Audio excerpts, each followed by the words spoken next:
பள்ளிக்கல்வித்துறை அமைச்சர் கொஞ்ச நாளைக்கு முன்னாடி அவரே ஒரு கைப்பட ஒரு போர்டை போய் அழிச்சார். எல்லாம் வயலில் பார்த்துருப்பீங்க. எவ்வளோ பெரிய விஷயம் இது. அவரே ஒரு ஒரு கண்ணை கலங்கிடுச்சு எங்களுக்கு எல்லாத்தையும்.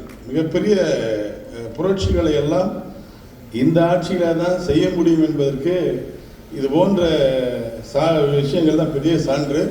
அதுக்கு முன்னாடி அவங்களுக்கெல்லாம் ஒரு உத்வேகத்தை கொடுக்குறவர் மாண்புமிகு தமிழ்நாட்டுடைய முதலமைச்சர். என்றைக்கும் இன்றைக்கும் அறிவு சார்ந்த சமூகமாக இந்த சமூகத்தை உருவாக்க வேண்டும் என்று துடித்துக் கொண்டிருக்கிற முதலமைச்சர்.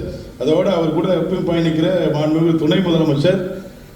இந்த காம்பினேஷன் வந்ததுக்கப்புறம் ஊர்ப்புற நூலகர்களுக்கு மட்டும் இல்லை, ஆசிரியர் அரசு ஊழியர்களுக்கு பெரிய நம்பிக்கை ஏற்பட்டிருக்கு. இன்னைக்கு அந்த கூட்டணியில் நிதியமைச்சரை சேர்ந்திருக்காரு. இந்த 4 பேர் கூட்டணி போதும் எங்களுக்கு. எங்களுடைய பழைய ஓய்வூதிய திட்டம் உள்ளிட்ட அத்தனையும் விரைவில் நிறைவேறும் என்ற ஒரு நம்பிக்கை எங்களுக்கு இருக்கு. எங்களுக்கு வேற யாரும் இல்லை. உங்களை விட்டால் வேற எதுவுமே வேற வழியே தெரியல. ஒட்டுமொத்தமாக இந்த நிகழ்ச்சியில் மீண்டும் உங்கள்கிட்ட எங்கள் கோரிக்கையை உங்கள்கிட்ட அர்ப்பணிக்கிறோம். எங்களை கை தூக்கி இழுத்து கொண்டு போய் சீக்கிரமாக மாதம் இது போன்ற நன்றி அறிவிப்புகள் நடந்து கொண்டே இருக்க வேண்டும். அதற்குரிய பொறுப்புகளை அமைச்சர் எடுத்துக்கொள்ள வேண்டும். நன்றி, வணக்கம். அவருக்கு வாழ்த்துக்கள், பாராட்டுகள்.